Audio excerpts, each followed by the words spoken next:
अस्सलामुअलैकुम and good morning student. बच्चों, आज मैं आपको रिमझिम पाठ्य पुस्तक कक्षा 2 में लेसन नंबर 7 मेरी किताब पढ़ाऊंगी। बच्चों, इसके पहले लेसन नंबर 6 बहुत हुआ, हमने स्किप किया है, तो आज हम पढ़ेंगे लेसन नंबर 7 मेरी किताब। बच्चों, ये कहानी है, ये कहानी में आपको आज पिक्चर स्टोरी यानी चित्र द्वारा ये कहानी पढ़ाऊंगी। तो चलो बच्चों, हम लेसन की शुरुआत करते हैं। माँ ने वीरू को एक संदेश देकर अपनी बहन के पास भेजा। बच्चों, यहाँ ये लड़की है, उसकी मम्मी ने उसे एक संदेश दिया है, यानी संदेश यानी एक चिट्ठी, उसमें एक मैसेज लिखा है, वो लिखकर उसे अपनी बहन के पास भेजा। मौसी ने बड़े प्यार से वीरू को अंदर बुलाया और बैठक में ले गई। देखो बच्चों, ये लड़की की यह मौसी है। मौसी ने उसे प्यार से अंदर बुलाया और बैठक में यानी जहाँ पर सब बैठते हैं ना, वहाँ बैठक में ले गई।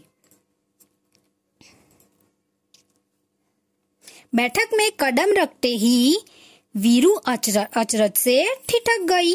अचरज यानी आश्चर्य। उसे वो जो बैठक में पहुंची तो उसे एकदम आश्चर्य हुआ, यानी वो एकदम आश्चर्यचकित हो गई, क्योंकि उसने सोचा, बाप रे, इतनी सारी किताबें। क्यों एकदम आश्चर्य हो गई बच्चों? क्योंकि उसने देखा कि बैठक में तो बहुत सारी किताबें थी, और वह देखकर उसने क्या सोचा कि बाप रे, इतनी सारी किताबें। वहाँ नीचे से ऊपर तक किताबों से भरे खानों वाली 2 लंबी दीवारें थी। वहाँ आंखें फाड़े देखती रही। बच्चों, लड़की ने देखा कि यहाँ तो 2 दीवारें हैं, ऊपर से नीचे तक बड़े बड़े खानों वाली 2 लंबी दीवारें थी, और वो खानों में क्या था? किताबें थी। और वो अपनी आंखें फाड़े यानी एकदम ध्यान से देखने लगी, आश्चर्य से देखने लगी। अंत में उसने साहस करके पूछा, साहस यानी हिम्मत। तो उसने हिम्मत करके पूछा, क्या आपके पास बच्चों के लिए भी किताबें हैं? मौसी ने कहा, हाँ, यह देखो, यह वाला खाना और यह वाला खाना। मौसी ने क्या कहा कि हाँ, मेरे पास बहुत सारी किताबें हैं, देखो यह वाला खाना और यह वाला खाना। तो वीरू ने हैरानी से पूछा, इतनी ढेर सारी किताबें? मेरे पास तो इतनी सारी किताबें नहीं है। क्या कहा वीरू ने कि ये तो बहुत सारी किताबें हैं, मेरे पास तो इतनी सारी किताबें नहीं है। तो मौसी ने कहा कि यदि तुम चाहो तो मैं पढ़ने के लिए तुम्हें कुछ किताबें दे सकती हूँ। तुम्हें किस तरह की किताबें सबसे अधिक पसंद है? देखा बच्चों, मौसी ने क्या कहा कि अगर तुम्हें इतनी सारी किताबों में से कोई एक किताब चाहिए तो मैं तुम्हें पढ़ने के लिए दे सकती हूँ, लेकिन तुम बताओ कि तुम्हें किस तरह की किताब सबसे अधिक यानी ज्यादा, सबसे ज्यादा पसंद है। कौन सी किताब तुम्हें ज्यादा पसंद है? तो वीरू ने धीरे से कहा, मुझे मालूम नहीं। क्या कहा वीरू ने कि मुझे नहीं मालूम। तो मौसी ने एक किताब निकालकर वीरू को पकड़ाई और कहा, तुम यह किताब पढ़कर देखो। क्या कहा मौसी ने कि तुम यह किताब पढ़कर देखो। वीरू घबराकर पीछे हट गई और बोली, बाप रे, यह तो बहुत मोटी है। क्या कहा वीरू ने? बाप रे, यह तो बहुत मोटी है। वीरू तो ये किताब देखकर डर गई कि ये तो बहुत मोटी है, कब ये, मतलब मेरे पास तो टाइम नहीं है, ये तो बहुत मोटी है, मैं कब पढ़ के उसे फिनिश कर पाऊं। तो वह देखकर ही पीछे हट गई और कहा कि बाप रे, यह तो बहुत मोटी है। तो मौसी ने सुझाव दिया, यानी मौसी ने समझाया कि अच्छा, तो फिर शायद यह वाली ठीक रहेगी। क्या कहा मौसी ने? यहाँ वीरू के पास जो किताब है वह मौसी ने उसे दी, यानी दूसरी किताब दी मौसी ने, और कहा, उसे समझाई कि अच्छा कोई बात नहीं, ये वाली ठीक रहेगी। तो वीरू तो फिर से बोली कि यह बहुत मोटी है, मेरे बस्ते में नहीं आएगी। वीरू ने क्या कहा कि यह तो फिर से उसने क्या कहा कि यह तो बहुत मोटी है, मेरे बस्ते में नहीं आएगी। बस्ते में यानी उसके बैग में, स्कूल का जो बैग होता है वहाँ उसके बैग में नहीं आएगी, क्योंकि ये तो बहुत साइज में बड़ी है।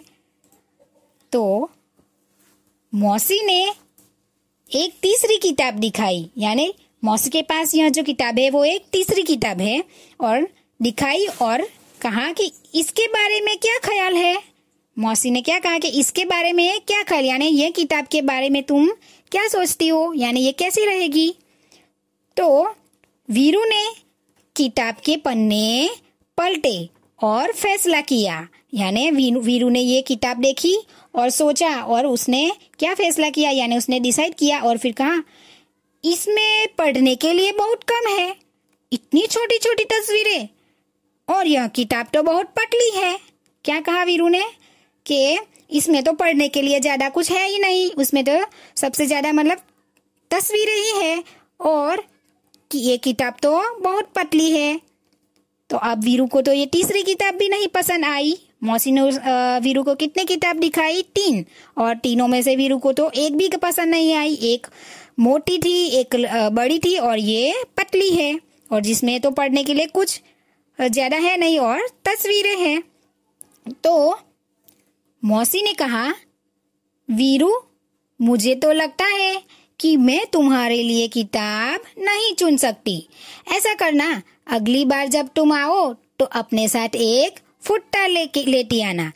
मौसी ने क्या कहा कि मौसी तो परेशान हो गई कि वीरू को तो अब एक भी किताब पसंद नहीं है। तो वीरू को किस तरह की किताब पसंद होगी, तो मौसी ने उसे क्या कहा कि अब तुम अगली बार जब घर पे आओ तो क्या करना कि अपने साथ एक फुट्टा लेती आना।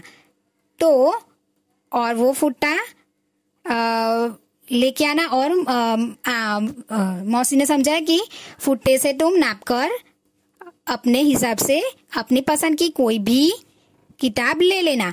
तो वीरू ने पूछा कि फुट्टा क्यों? वीरू ने क्या कहा कि फुट्टा क्यों, यानी बच्चे ये देख रहे हो ना, ये फुट्टा है। फुट्टा यानी जो लंबाई और मोटाई नापने का यंत्र, जहाँ आप बच्चों आप अपनी नोटबुक में भी उससे यानी स्केल से आप लाइन ड्रॉ करते हो ना, तो वहाँ उसे फुट्टा कहते हैं। तो वीरू ने कहा कि फुट्टा क्यों? तो मौसी ने उसे जवाब दिया कि तुम्हें जितनी मोटी किताब चाहिए तुम नाप कर ले लेना, ठीक है ना। देखा बच्चों, मौसी ने क्या कहा कि मैं तो डिसाइड नहीं कर पाऊंगी कि तुम्हें कितनी बड़ी, कितनी मोटी, कितनी छोटी, यानी कितनी पतली ऐसी किताब चाहिए। तो तुम एक काम करना, अपने साथ फुट्टा लेते आना, और तुम्हें जितनी मोटी किताब चाहिए तुम नाप कर ले लेना। तो बच्चों वीरू तो शर्मा गई, और वीरू ने माँ के भेजे हुए कागज को मेज पर रखा और भाग खड़ी हुई। क्या किया वीरू ने कि माँ के जो वीरू को माँ ने जो संदेशा भेजा था लिखकर, जो चिट्ठी भेजी थी, उसने फटाफट वहाँ टेबल पर, मेज पर यानी टेबल पे रखी, और वो तो भाग खड़ी हुई। तो बच्चों आई होप कि तुम्हें आज की यह स्टोरी पसंद आई होगी। इसके बाद हम नेक्स्ट वीडियो में यह स्टोरी टेक्स्ट बुक द्वारा पढ़ेंगे। Thank you.